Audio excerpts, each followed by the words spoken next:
book/reading notes from my May 2024 reading of Soul Surfer by Bethany Hamilton. I'm Tanis Coralee Leonhardi, she, her, hers of Seattle. I'm filming this Wednesday, 29 May 2024. I just finished reading this for the reading that I started this past Monday, 27 May 2024. So 222 pages and took me 3 days. I've read this before, and I did a notes video of a different nature where I revisited my 2021 reading of this book and did kind of like what I remember from the book. I'll link to my notes on autobiography/biography playlist, as well as my book/reading notes playlist in the video description. So you can find that one if you want to. But this is for my May 2024 reading, so coming back and reading it again. And I checked it out from the library system. Yes, okay. So then let's jump into book notes, which includes construction and design. So the inside front cover and the content of the book, it says 2004, and that's the only year brought up for the information. Or originally published in 2004 as well. For the MTV Books pocketbooks. Simon and Schuster. However, it does talk about later that the book was really successful and stuff. So I don't know if that's talking about like the hardcover publishing and from 2004, right? And then this one in 2004, or if there was like a different edition of the book per the book information. So I am bringing that up here because that was kind of, I was like, okay. And the pages are small. The size of the book is like, it is like a pocket book, right? I can hold it in my hand. I don't have big man hands. It was like easy to read. There was some italicizing, there was some bolding, there were bullets, there were like grayscale text boxes, there were 2 different groups of pictures or visuals in the book. The spacing was maybe like closer to like 1.5 than like the smushed text. Text was a good size. Name of author and name of book on the top, page numbers on the bottom. I guess one thing that's a little bit different is the acknowledgement section was at the front of the book. And let me see if I am recalling it correctly. It's even before the table of contents. A lot of people put that at the back of the book these days. I'm filming this in 2024 and this came out in 2004, so there we go. And I think that's kind of, I like it. So I gave it 5 out of 5 stars from my reading back in 2021, and that remains unchanged. It's a good product for what it is. So let's jump into reading notes. Reading notes, I think she does a good job. Something I think, so I graduated, let me give you a little context here. I attended the University of Hawaii at Manoa and graduated with a Bachelor of Science in Geology and Geophysics and minor in Mathematics. And I got my first college degree from the University of Shoreline Community College, a community college here in Washington State. And then I went on to the University of Washington, and then it transferred to the University of Hawaii at Manoa.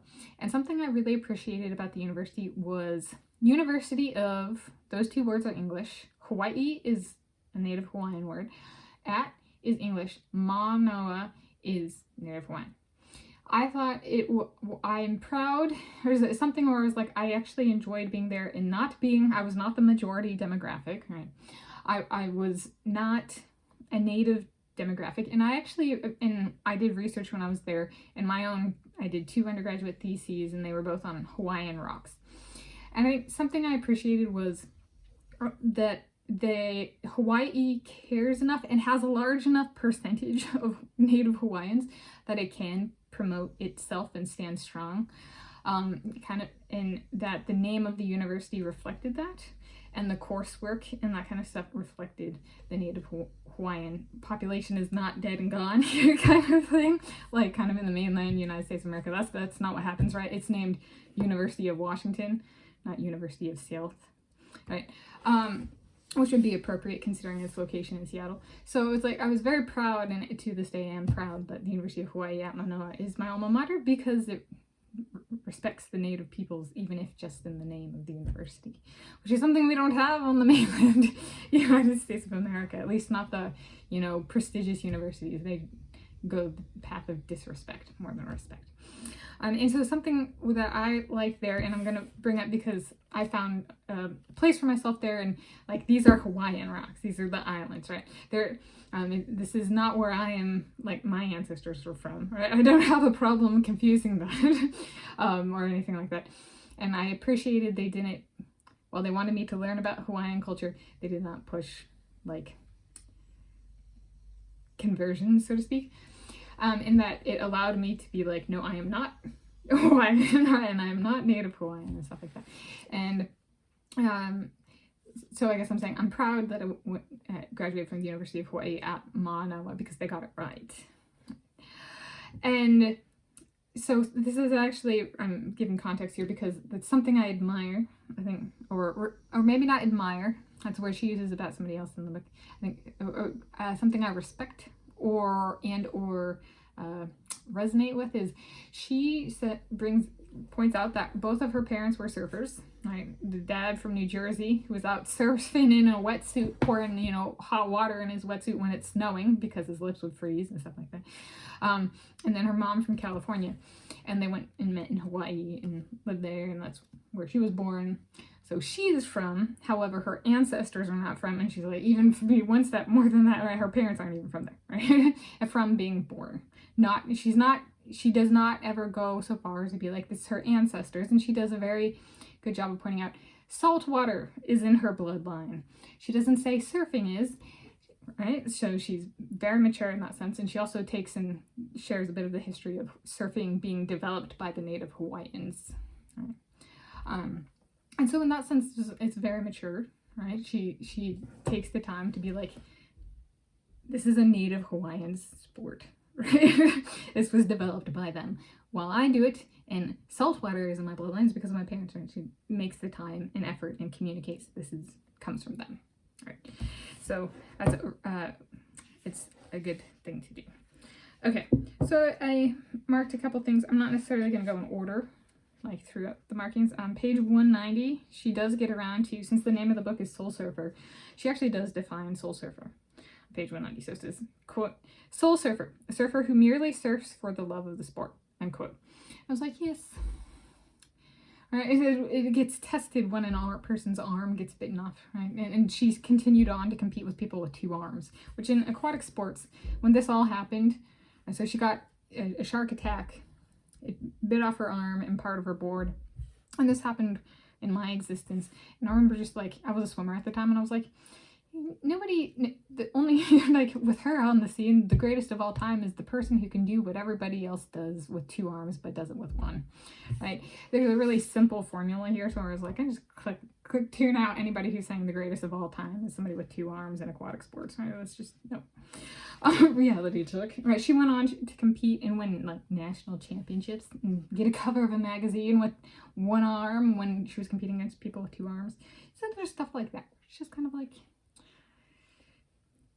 but at the end of the day, she had to be like, am I going to try and do this, right? Love for the sport above all else, because there's no, when she's out there competing with people with two arms, she doesn't get privileges, right? Technically, the people with two arms are the people who are privileged, right? It's easy for them. They just go, and she's like, I can't do that. I actually got to work for it. So yeah, I think then on page 195, I thought she did a good job. She brings up, and it was mature, so the shark attack happened when she was 13, so approximately like 2001. The book came out in 2004, and she brings up a sweet 16 after the book came out, so like, I'm guessing it was in 2001, minus 3, is it 13 to 2001. She brings up a mature perspective of it. She wasn't the only person hurt because of what happened to her. It freaked her family out and her friends out as well, and they had their own personal scars from what happened. I was like, that's wise. And then she brings up writing another book, and she's like, maybe she'll write one about her mom. I was like, that'd be, go from autobiography / memoir to biography, which is something I talk about on this channel. Like, if I write a biography and autobiography, do I know which order they come out in? I don't know, but she, as of the publishing of this book, she was partway there. We should get one more in that. Oh, and that was page 222. It's 222 pages. And I also, there was having lived in Hawaii myself for a little under 3 years, it talks about 6:40 a.m. on a beautiful Halloween morning. And I was like, in the winter months, the sun rises at about 7 a.m. in Hawaii. In the summer months, it rises about 6 a.m.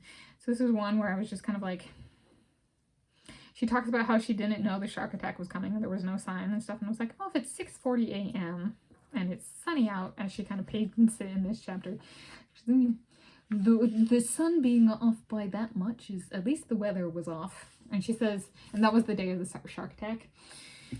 And I was just kind of, and she talks about how there had been a really big storm and stuff, and it was like a clear day. And it was like, you know, finally we can go out kind of stuff. And they went to the most dangerous surfing spot on the island. And I was just kind of like, you know, if it's abnormally sunny, abnormally early, and like the day after a storm, right, where there's been a bunch of chop and stuff, and so the sharks might not be getting the food they normally get, maybe give it a day or two. Like, but like, I'm not a surfer, right? And I lived in Hawaii for almost 3 years, consecutive years, and I did not once go surfing. I'm not a surfer. I have gone surfing. I am not a surfer. Right, so, but that kind of adds to my point of, if a surfer has struggles with this, but they do it all the time, and somebody who's lived in Hawaii and pays attention to the sunrise and sunset patterns and just some of this detail, like, perhaps the non-surfer perspective would have served her well in this case. Just wait a day or two, then she might not have gotten bit. Right. But shoulda, coulda, woulda, right? And she brings that up as, like, you know, it runs through her minds as to, like, what would have, like, it could have gone better or could have gone worse. Right? She kind of brings up the questions around it and stuff. And I was like, yeah, so I'm not saying that it would have prevented it. I'm just saying it adds value to the external, right? The non-surfer perspective of, you know, to say that nothing was off is inconsistent with the weather patterns, which she makes a point of pointing out that her family watches the weather watch every morning. And I'm like, do you think you would pick up on that? Right? From an external perspective. But, you know, maybe it's like a case of being too zoomed in. All right, so it's really easy to do when in a technical thing or like really into something to just be like, I'm just all surfing, which she really is. But sometimes a step back can provide a whole lot of insight. So, okay. Conclusion. It's a good book. It's a good read.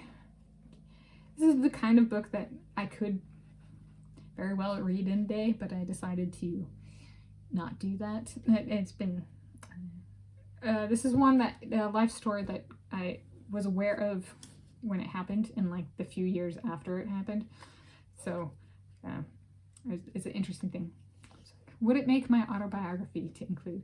Possibly, actually, because I was a swimmer and I was like, I'm not a surfer, but like the person with one arm doing better than the person with two arms does provide a little bit of a damper on the sport of swimming when it's like, yes, but if somebody over here in another aquatic sport is better with one arm, then isn't the greatest of all time somebody who can do the same thing in pool swimming with one arm instead of two?